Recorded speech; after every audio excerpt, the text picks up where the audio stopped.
देखिए, पिछले कल हमने क्या किया था, आर्गुमेंट भेजना देखा कि आर्गुमेंट कैसे भेजते हैं, और एक सिंपल हमने फंक्शन बनाया। तो फंक्शन क्या होता है?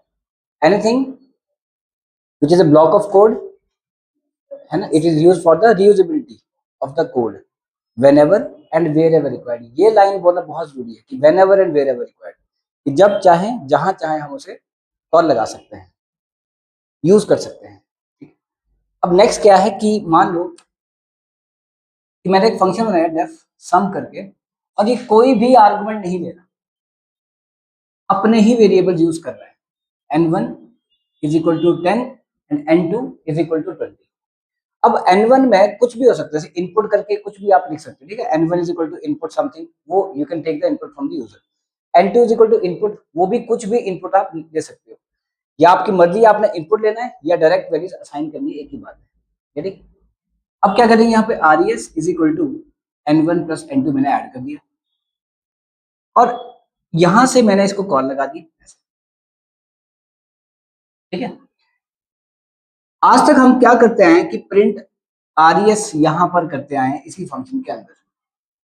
आज हम चाहते हैं कि ये जो रिजल्ट है इसके अंदर जो आया हुआ है, ये इसका रिजल्ट यहाँ ना यूज होकर के यहाँ यूज हो, मतलब यहाँ प्रिंट ना होकर के यहाँ प्रिंट हो। यहाँ प्रिंट हो मतलब ये तो बाहर है फंक्शन के। अगर मैं यहाँ लिखूंगा प्रिंट res तो क्या चलेगा? अगर मैं लिखूंगा प्रिंट res तो क्या चलेगा? क्यों नहीं चलेगा? क्योंकि res जो है वो सम फंक्शन का लोकल वेरिएबल है, वो बाहर नहीं आएगा। पर हम चाहते हैं कि अब ये जो फंक्शन है, कॉल्ड फंक्शन जो है जिसको कॉल लग रही है, वो कुछ इस मतलब यहां से यहां पर कुछ वापस दे जहां से कॉल लग रही है, गेटिंग। तो यहां पर हम क्या करेंगे, कीवर्ड लगा लेंगे जिसका नाम क्या है, रिटर्न। और क्या लिखेंगे, रिटर्न res। अब इससे क्या होगा कि res के अंदर जो भी पड़ा होगा, ठीक है, res के अंदर जो भी पड़ा होगा वो वापस आएगा, ठीक है। कहां पर? जहां से कॉल लगी। कॉल कहां से लगी? यहां से। इसको या तो अब यहाँ पे आके उसके यहाँ पर आके 30 रख देगा, पर 30 क्या करेंगे उसका, उसके साथ ना वो दिख रहा है, ना वो प्रिंट हो रहा है, ना वो कुछ। तो क्या करेंगे यहाँ पर, प्रिंट, मैंने ऐसे करके कुछ लिख लिया। अब ये क्या है, अगर इस प्रोग्राम को दोबारा चलाएंगे तो पहले क्या करेगा, वो इस चीज को देखेगा, प्रिंट ये देखेगा, देखेगा कि अंदर क्या लिखा गया है, गेटिंग, अंदर क्या लिखा गया। तो अंदर क्या लिखा गया, सम। पहले इसको चलाएगा, इसको भूल जाएगा, जो प्रिंट लिखा है इसको भूल जाएगा, और क्या लिखा है यहाँ पर, सम।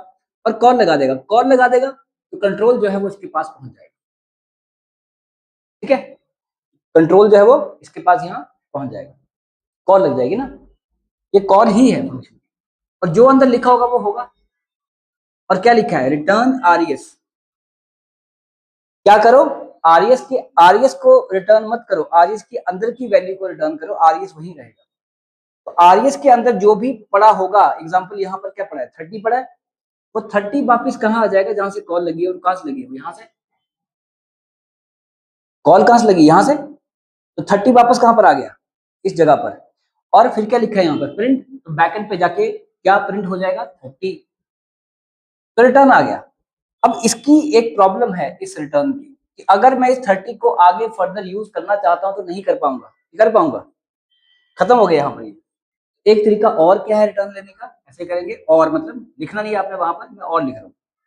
आप कोई भी वेरिएबल ले लेंगे, जैसे n3 ले लिया, इज इक्वल टू क्या करेंगे, सम, और ऐसे, ठीक है। क्या करेंगे, n3 is equal to some, और क्या करेंगे यहाँ पर, प्रिंट n3। अब इससे फायदा क्या हुआ, देखो, इसको भूल जाओ। अब ये देखो यहाँ पर क्या हुआ, यहां से कॉल लगी इस बार। जब उसने इस स्टेप को देखा, इसको भूल गया, इक्वल टू को भूल गया, क्योंकि ये क्या करता है, हमेशा राइट टू लेफ्ट चलता है। तो पहले इसने ये देखा, ये क्या है, एक फंक्शन कॉल, और यहां से चला गया इसके पास, और जो अंदर लिखा है वो हुआ, क्या किया उसने, रिटर्न res। जो पड़ा था अंदर वो वापस वही आ गया जहां से कॉल लगी थी, एग्जांपल 30। इस केस में 30 क्यों आ रहा है, क्योंकि हमने 10 और 20 ही असाइन किए हैं। अगर आप वैल्यू यूजर से लोगे तो डिपेंड करेगा। और कहां वापस आ गए, यहाँ पर, और फिर वो किसको असाइन हो गया, और क्या करेंगे, प्रिंट n3। तो क्या आ जाएगा उसमें, 30। अच्छा, ये हुआ, आया यहाँ पर 30, गेटिंग। ये जो आप आरएस लिख रहे हैं, अगर मैं डायरेक्ट यहाँ पर 30 लिखूंगा तो भी आ जाएगा, अगर मैं 10 लिखूंगा तो भी आ जाएगा। तो मैंने क्या लिखा यहाँ पे, आरएस। जो आरएस के अंदर पड़ा है वो यहाँ पर वापस आ जाएगा जहां से कॉल लगी है। Getting? Right on this.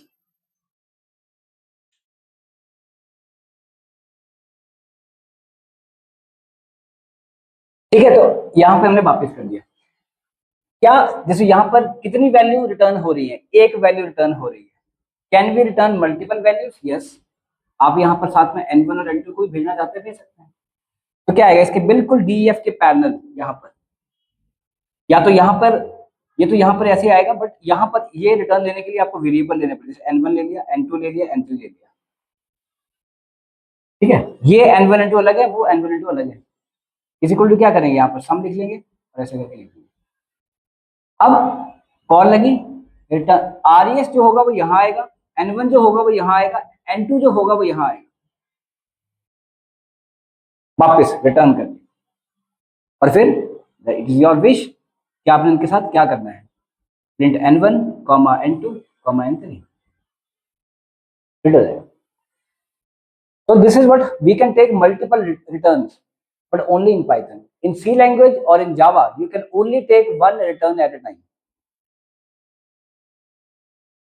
But we can pass number of arguments. हम जितने चाहे आर्गुमेंट पास करवा सकते हैं, बट रिटर्न एक ही होगी। गेटिंग और नॉट? आर्गुमेंट हम जितने चाहे पास करवा सकते हैं, बट रिटर्न एक ही होगी, एक से ज्यादा रिटर्न नहीं होती वो बाकी लैंग्वेज में। इसमें रिटर्न भी मल्टीपल होती है और आर्गुमेंट भी मल्टीपल हम दे सकते हैं, पर वही है कि उतने कैरेक्टर होने चाहिए। यहां पर भी 3 अगर रिटर्न है, और रिटर्न क्या है यहाँ पर, कीवर्ड। तो आर्गुमेंट हम देते हैं कॉल्ड फंक्शन को, ताकि कॉल्ड फंक्शन उनको यूज करके काम कर सके। रिटर्न कॉल्ड फंक्शन से लेते हैं, यानी कहां पर, जहां से कॉल लगी होती है। तो देखो सबसे पहले हमने क्या किया, हमने किया एक ऐसा फंक्शन जो ना ही आर्गुमेंट ले रहा था और ना ही रिटर्न कर रहा था। सबसे पहले जो किया था, सिर्फ अपना काम करके सम करके निकल जा रहा था। सेकंड हमने क्या किया, हमने आर्गुमेंट दिए बट रिटर्न नहीं लिया, उसको कहते हैं विद आर्गुमेंट नो रिटर्न। अब क्या कर रहे हैं, नो आर्गुमेंट, आर्गुमेंट यहां ब्रैकेट्स में होता है, यहां से no argument with return. Fourth one क्या आ सकता है फिर, with argument and with return. मतलब आप कहीं पर गए, आप कुछ लेके गए, है ना, और या कुछ भी लेके नहीं गए, जैसे मान लो फंक्शन में कहीं गए, है ना, खाना खुना खाया चले आए, तो ना कुछ लेके गए ना कुछ लेके आया। उसके बाद अगर कई बार आप कुछ लेके गए बट वापस लेके कुछ नहीं आया, कई बार लेके कुछ नहीं गए बट वापस में कुछ शगुन वगैरह कुछ मिल गया, और एक बार लेके भी गए और लेके भी आए, ऐसा होता है। तो यही 4 पॉसिबिलिटीज है। अभी हमारी कौन सी बची इसमें, विद आर्गुमेंट विद रिटर्न, वो आपने खुद करनी है। सम फंक्शन बनाना है, उसको 2 आर्गुमेंट देने हैं, यहां से देने आर्गुमेंट, 2 बाहर से देने हैं। ठीक है, 2 आर्गुमेंट पहले 2 वैल्यूज लेनी है n1 n2 में, ये n1 n2 अलग है, वो अलग होंगे। मतलब यहाँ पर n1 n2 लेंगे आप, यहाँ पे वेरिएबल का नाम बदल लेंगे अगर आपने मल्टीपल रिटर्न करवानी है। इस केस में आपने अभी जो क्वेश्चन दे रहा हूँ उसमें आपने मल्टीपल रिटर्न नहीं करवानी है, एक ही रिटर्न करवानी है। क्या करेंगे, हम यहाँ पर 2 वेरिएबल लेंगे n1 n2, उसमें कोई वैल्यूज देंगे, वो वैल्यूज हम यहाँ पर पास कर देंगे। ये कैच करेगा उन वैल्यूज को, अपनी वैल्यूज नहीं लेगा, उन्हीं वैल्यूज का सम करेगा, और जो सम होके आया है उसको रिटर्न करेगा। जब रिटर्न करेगा तो कहाँ वापस आ जाएगा, जहां से कॉल लगी होगी, बस को आपने डिस्प्ले करवा देना है। ये करना है आपने, with argument and with return.